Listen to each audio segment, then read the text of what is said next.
Hello friend, welcome to my channel. इस video के माध्यम से हम एमपीएस सिस्टम प्रोफेसर एग्ज़ाम जो आपका कुछ दिनों बाद होने वाला है, नेक्स्ट संडे में 2 अगस्त, और फेज थर्ड में 30 अगस्त में होने वाला है, उसके सामान्य अध्ययन प्रश्न पत्र 1 के लिए जो प्रीवियस ईयर पेपर है हम वो सॉल्व कर रहे हैं। तो चलिए स्टार्ट करते हैं। देखिए, फर्स्ट क्वेश्चन, मध्य प्रदेश में कोल जनजाति मुख्य रूप से किस जिले में निवास करती है? जो भी ट्राइब्स जिस जिले में निवास करती है उनका जो क्षेत्र है वो आपको पता होना चाहिए। मध्य प्रदेश का जो पश्चिम भाग है, यहाँ पे आपको भील ट्राइब देखने मिलेगी मेनली, बैतूल, खंडवा, और जो हरदा रीजन है, बुरहानपुर रीजन है, यहाँ पे आपको कोरकू जनजाति, नर्मदा वैली के अक्रॉस गोंड जनजाति देखने मिलेगी। छिंदवाड़ा में भारिया जनजाति, बेगा जनजाति आपको मेनली मंडला, डिंडोरी इन जिलों में देखने मिलेगी। उसके बाद कोल जनजाति आपको बघेलखंड रीजन में देखने मिलेगी। सहरिया जनजाति मध्य प्रदेश के उत्तरी भाग में देखने मिलेगी। हलबा जनजाति बालाघाट मेनली। ठीक है, तो जो लोकेशन है वो आपको पता होना चाहिए। कोल जनजाति बघेलखंड, बघेलखंड में इनमें से आप देख सकते हो रीवा आता है। Option is correct.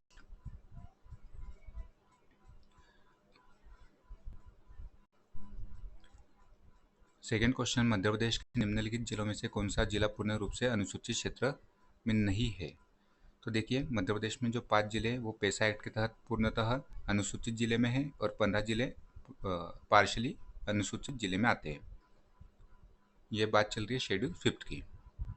ठीक है, 5th शेड्यूल की हम बात कर रहे हैं। तो यहाँ आप देख सकते हो जो पूर्णतः शेड्यूल 5 जिले हैं: Jhabua, Mandla, Dindori, Barwani, Alirajpur. Bad BAD, B से हो जाएगा बड़वानी, ए से हो जाएगा अलीराजपुर, डी से होगा डिंडोरी, और MJ। ठीक है, मंडला, झाबुआ, ये 5 जिले याद कर लीजिए, क्वेश्चन पूछ सकता है फिर से। और पार्शली जिले 15 है, यहाँ से आप देख सकते हो। टोटल मिला के 20 जिले आते हैं शेड्यूल 5 के तहत। तो इसमें कौन सा सम्मिलित नहीं है? बैतूल सम्मिलित नहीं है। 5 जो जिले हैं जहाँ 5th शेड्यूल पूर्णतः लागू है। वन अधिकार अधिनियम 2006 के अंतर्गत व्यक्तिगत वन अधिकार पत्र प्रदान किए जाने की अधिकतम सीमा क्या है? 4 हेक्टेयर। यहाँ से आप पढ़ सकते हो, ये फॉरेस्ट राइट एक्ट 2006 का, इसकी धारा 4 सब क्लॉज 6 में मेंशन है। यहाँ पूरा पढ़ोगे तो यहाँ आपको मिलेगा लास्ट लाइन में, shall in no case exceed an area of 4 hectare. ठीक है, ये 5th शेड्यूल से फिर क्वेश्चन आ गया। संविधान के अनुच्छेद 244(1) के तहत किस अनुसूची में राज्य के किसी क्षेत्र को अनुसूचित क्षेत्र घोषित करने का प्रावधान है? 5th शेड्यूल में article 244 sub clause 1 related to the 5th schedule, and article 244 sub clause 2 related to the 6th schedule areas. What is basic difference between 5th and 6th schedule? यहाँ से आप देख सकते हो, ये 5th शेड्यूल, एक minute रुकिए, इसको लॉक करना रहेगा। ठीक है, देखिए 5th schedule area, 6th schedule area, इसमें बेसिक डिफरेंस ये है कि ये अनुसूचित क्षेत्र के अंतर्गत इनका प्रशासन होता है, और ये जनजातीय क्षेत्र। यहाँ पे tribal advisory council TSC 5th schedule में, 6th शेड्यूल में होती है ऑटोनोमस डिस्ट्रिक्ट काउंसिल का गठन। ट्राइबल एडवाइजरी काउंसिल में कितने मेंबर्स होते हैं और ऑटोनोमस डिस्ट्रिक्ट काउंसिल में कितने मेंबर्स होते हैं, ये दोनों PYQ हो चुके हैं। ठीक है, तो इसका आंसर आप कमेंट बॉक्स में ज़रूर बताइए। चलिए, आप फिर बताते नहीं हो, मैं ही बता देता हूँ। TSC में 20, ADC में होते हैं 30 मेंबर्स। ठीक है, 30 में से कितने नॉमिनेटेड होते हैं गवर्नर द्वारा, ये बताइएगा आप कमेंट बॉक्स में। जो 5वीं अनुसूची है वो 10 स्टेट में लागू है। 6वीं अनुसूची 4 पूर्वोत्तर राज्य में लागू है: असम, मेघालय, त्रिपुरा, मिजोरम। यहाँ पे ADC का गठन होता है या TSC का गठन होता है। ठीक है,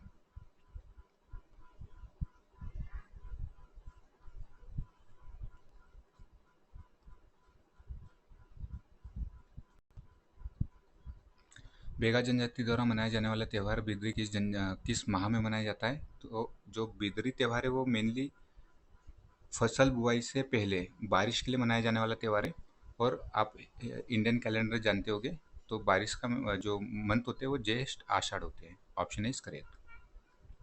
बेगा जनजाति का बिदरी त्यौहार ज्येष्ठ आषाढ़ माह जून में फसल बुआई से पहले मनाया जाने वाला एक प्रमुख कृषि पर्व है जो अच्छी पैदावार और फसलों की सुरक्षा की कामना के लिए मनाया जाता है।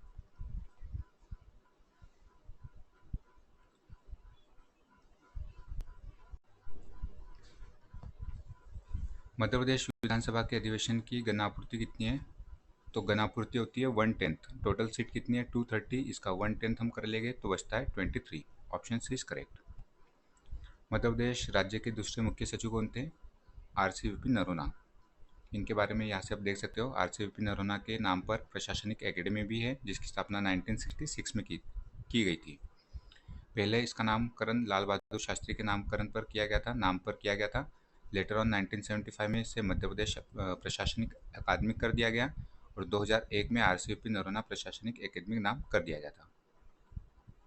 ठीक है, स्थापना हुई थी आर.सी. विपिन नरोना एकेडमी की 1966 में भोपाल में, और ये आर.सी. विपिन नाम रखा था 2001 में। मध्य प्रदेश के दूसरे मुख्य सचिव आर.सी. विपिन नरोना। प्रेसिडेंट में 35th क्रम के अनुराग जैन जी। मध्य प्रदेश में जिला योजना समिति के अध्यक्ष के निर्वाचन के लिए प्रावधान करने का अधिकार किसके पास है? जिला योजना समिति का आर्टिकल आप कमेंट बॉक्स में बताइएगा। तो यहाँ से आप देखोगे, in Madhya Pradesh the authority to make a provision for the district planning committee including the appointment और selection of its chairperson is vested in state legislature. राज्य विधानसभा। राज्य महिला आयोग के संदर्भ में कौन से स्टेटमेंट करेक्ट है फाइंड आउट करना है। मध्य प्रदेश राज्य महिला आयोग का गठन 1998 में होता है। यस, मार्च में होता है 1998 में, और एक्ट आता है 1995 का। ये भी करेक्ट है। Both statement are correct. Madhya Pradesh panchayat अनुसूचित क्षेत्र पर विस्तार अधिनियम पेसा एक्ट से ये क्वेश्चन देख सकते हो। कब लागू हुआ था मध्य प्रदेश में? 15 नवंबर 2022 से। शहडोल में कार्यक्रम आयोजित किया गया था जनजाति गौरव दिवस पर, वहाँ से 15 नवंबर 2022 में पेसा एक्ट मध्य प्रदेश में लागू हुआ है। ठीक है, पेसा नियम, पेसा जो एक्ट है वो आपके सिलेबस का भी पार्ट है। पेसा एक्ट है 1996 का, गवर्नमेंट ऑफ इंडिया का एक्ट है। मध्य प्रदेश ने लागू किया है 15 नवंबर 2022 में। जो पेसा एक्ट है 5 पूर्णतः अनुसूचित क्षेत्र और 15 पार्शली अनुसूचित क्षेत्र में लागू है, अर्थात 20 जिलों में लागू है। कहीं कहीं आपको 21 भी मिलेगा क्योंकि छिंदवाड़ा से सेपरेट होकर पांडुरना का क्रिएशन हो चुका है। ठीक है, तो ऑप्शन के अनुसार आप देख के टिक कीजिएगा। लिस्प प्रोग्रामिंग भाषा का आविष्कारक किसे कहा जाता है? John McCarthy. लिस्प का फुल फॉर्म क्या है? List processing language.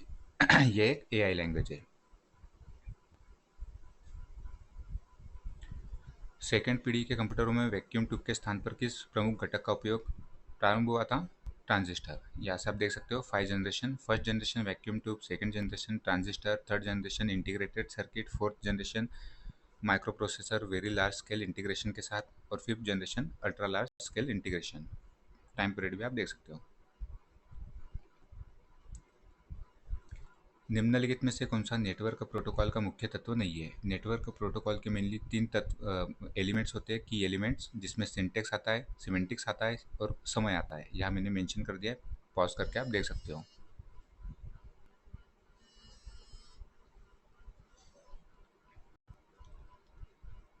तो इसमें कौन सा एलिमेंट शामिल नहीं है? एंस्क्रिप्शन। ठीक है, एनक्रिप्शन। की logger multiple time repeat question. की लॉगर का मुख्य उद्देश्य क्या है? उपयोगकर्ता द्वारा दबाए गए की स्ट्रोक की जानकारी इकट्ठा करना, रिकॉर्ड करना। ठीक है, इससे पर्सनल इन्फॉर्मेशन चुरा ली जाती है हैकर्स द्वारा।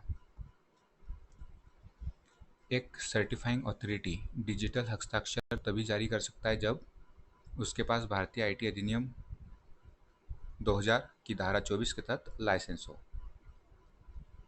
झिंझरी के प्रागैतिहासिक शैलचित्र मध्य प्रदेश के किस जिले में प्राप्त हुए? कटनी में।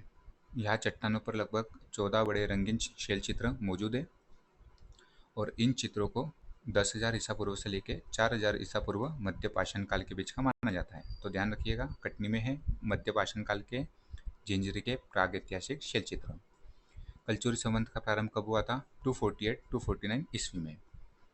डिटेल इन्फॉर्मेशन यहाँ से आप देख सकते हो। कलचुरी संवंत, जिसे चेदी संवंत भी कहते हैं, की शुरुआत 248-249 ईस्वी में हुई। यह मुख्य रूप से गुजरात, महाराष्ट्र, मध्य प्रदेश के क्षेत्रों में प्रयोग किया जाता था, जहाँ 5वीं से 13वीं शताब्दी तक के शिलालेखों में इसका उल्लेख मिलता है। प्रवर्तक आभिर वंश के राजा ईश्वर सेन को माना जाता है। ये भी PYQ हो चुका है, ध्यान रखिएगा। कलचुरी संवत 248-249 AD। प्रवर्तक ईश्वर सेन, आभिर वंश से इनका संबंध है और इसे चेदी संवत या आभिर संवत भी कहते हैं। ये सब PYQ हो चुके हैं। उच्चकल वंश का शासन मध्य प्रदेश के किस क्षेत्र में था? सतना, उचेरा में। यहाँ से डिटेल आप देख सकते हो। उच्चकल वंश मध्य भारत का एक प्राचीन शासक वंश था जो गुप्त साम्राज्य के दिन सामंत के रूप में कार्य किया था। इनकी राजधानी उच्चकल थी, प्रेजेंट है सतना, उचेरा। एक परिव्राजक वंश पूछा जाता है। वंश मैंने अभी रिसेंटली कवर कराया है। नरवर के यज्ञोपाल राजवंश के संस्थापक थे चाहड़। यज्ञोपाल राजवंश 13वीं शताब्दी में नरवर अर्थात शिवपुरी, ठीक है, नरवर के क्षेत्र पर चाहड़देव ने याजपाल राजवंश की स्थापना की थी, जिन्होंने दिल्ली सल्तनत के साथ संघर्ष करते हुए अपनी स्वतंत्रता कायम रखी थी। नरवर के यज्ञोपाल वंश, नरवर शिवपुरी। रानी दुर्गावती ने किस संत से दीक्षा ली थी? अभी जो मैंने डायनेस्टीज कवर कराई है उसमें पार्ट 1 में तो हमने मिडाइवल डायनेस्टी तक कवर कर लिया है। अब जो मॉडर्न डायनेस्टीज है, मिडाइवल की कुछ और मॉडर्न की कुछ बची हुई थी, वो हम कवर करेंगे, जिसमें हम गोंड रियासत भी कवर करने वाले हैं। रानी दुर्गावती ने किस संत से दीक्षा ली थी? संत विठल दास। ऑप्शन बी इज करेक्ट, यहाँ से आप देख सकते हो। खपड़ी पानी पहाड़ी मुख्य रूप से किस खनिज क्षेत्र के लिए प्रसिद्ध है? यह है बॉक्साइट के लिए। खपड़ी पानी, ये जो खपड़ी पानी है मेनली ये लोकेटेड है आपके अनूपपुर में। अमरकंटक, पशमाना, दादर, खपड़ी पानी, देवसानी हिल्स, ये सभी बॉक्साइट के लिए फेमस है।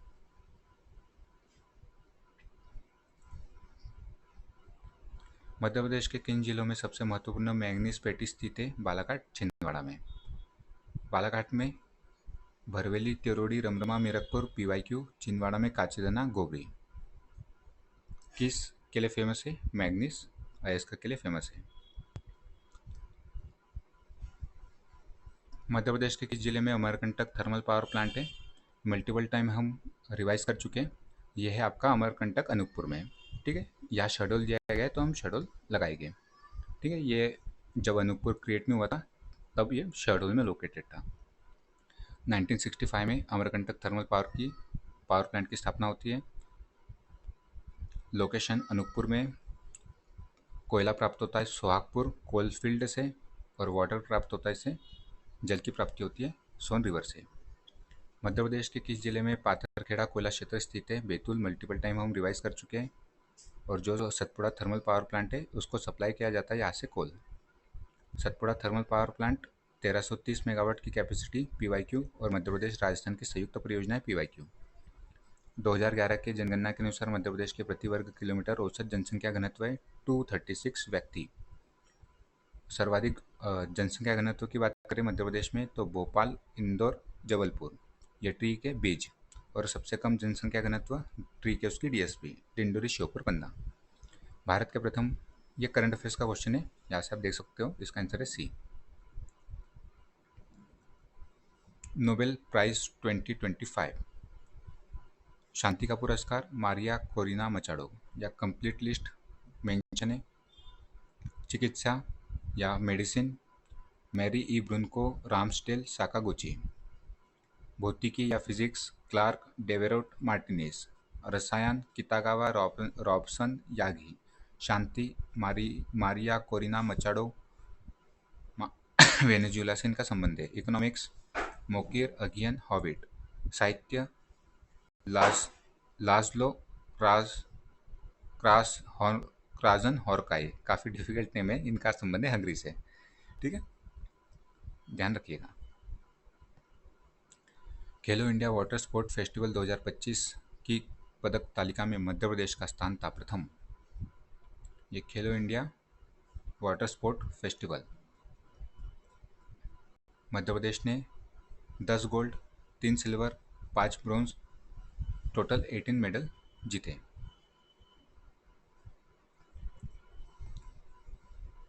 ITI प्रौद्योगिकी प्रशिक्षण संस्थान के माध्यम से देश के युवाओं को विश्व की कौशल मांगों से जोड़ने की योजना है। पीएम सेतु। पीएम सेतु स्कीम के बारे में यहाँ मैंने सब कुछ मेंशन कर दिया है, यहाँ से आप पढ़ सकते हो।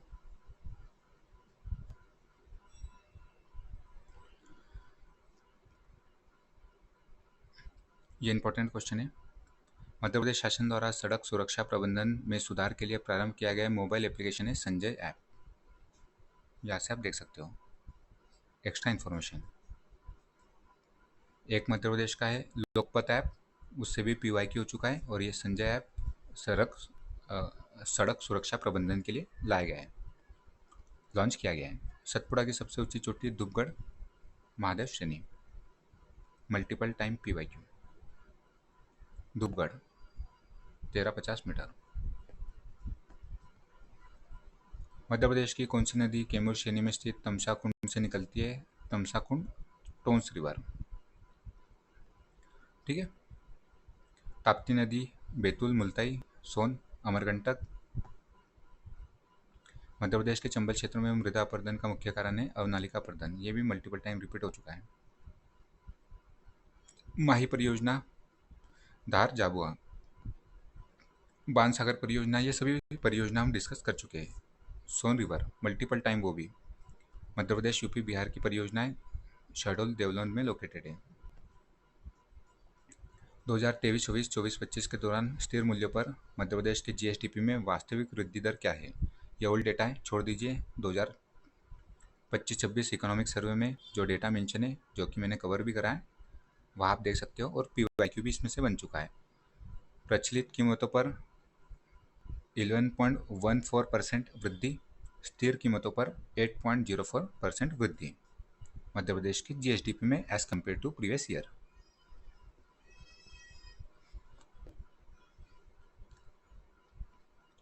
दो 2024-25 में मध्य प्रदेश की अर्थव्यवस्था में किन क्षेत्रों का विस्तार हुआ है?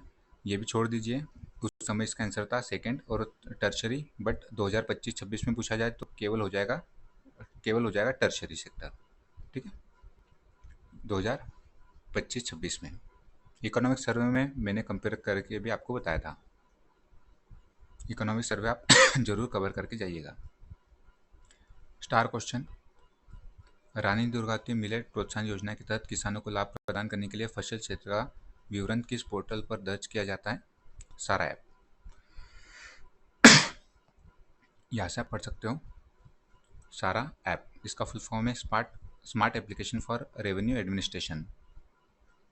ठीक है, ध्यान रख लीजिए, इंपॉर्टेंट है। रानी दुर्गावती मिलेट प्रोत्साहन योजना के तहत किसानों को लाभ प्रदान करने के लिए फसल क्षेत्र का विवरण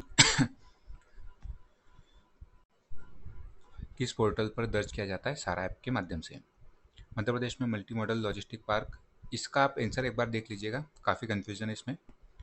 जो जानकारी इंटरनेट पे मिलती है उससे ये क्वेश्चन सॉल्व नहीं होता। आयोग ने कुछ अलग ही आंसर इसका अपना दिया हुआ है। SDG इंडिया इंडेक्स 2023-24 में मध्य प्रदेश की श्रेणी में आता है? Sustainable development goal India index.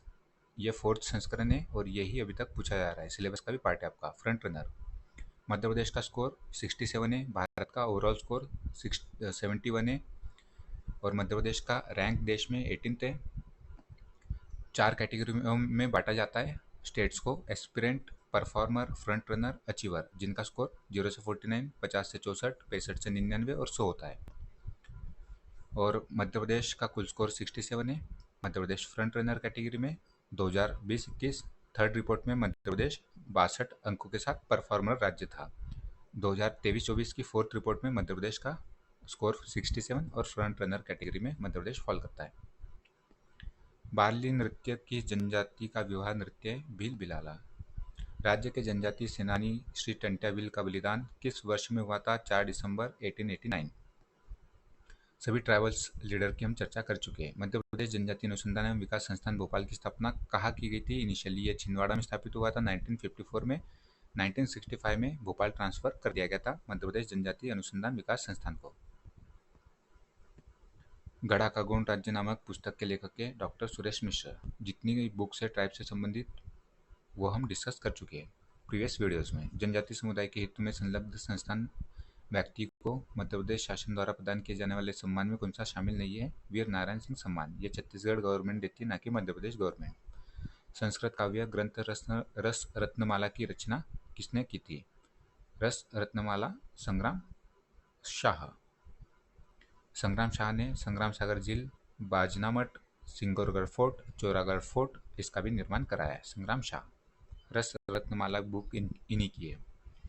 23 नवंबर 1857 में खेरी का युद्ध, very important battle between britisher and Avantibai. Option A is correct. यहाँ मैंने मेंशन कर दिया है बैटल ऑफ खेरी, यहाँ से आप देख सकते हो। बोरास कांड का संबंध मध्य प्रदेश के किस स्वतंत्रता आंदोलन की घटना से? भोपाल का ये इसका आंसर हो जाएगा भोपाल का विलीनीकरण आंदोलन। यहाँ से आप डिटेल में देख सकते हो। बोरास कांड। सिंधिया और अंग्रेजों के बीच सुरजी अर्जुन गांव की संधि 1803 में हुई थी। ट्रीटी ऑफ सुरजी अर्जुन गांव between Scindia and britisher. Udaji Pawar का संबंध मराठा राज्य से धार से। फाउंडर है, यहाँ से एक्स्ट्रा इन्फॉर्मेशन देख सकते हो। ठीक है, तो चलिए एंड करते हैं सेशन का। धन्यवाद। और ये आई थिंक लास्ट सेशन होगा आज, इसके बाद कोई भी वीडियो नहीं आएगा।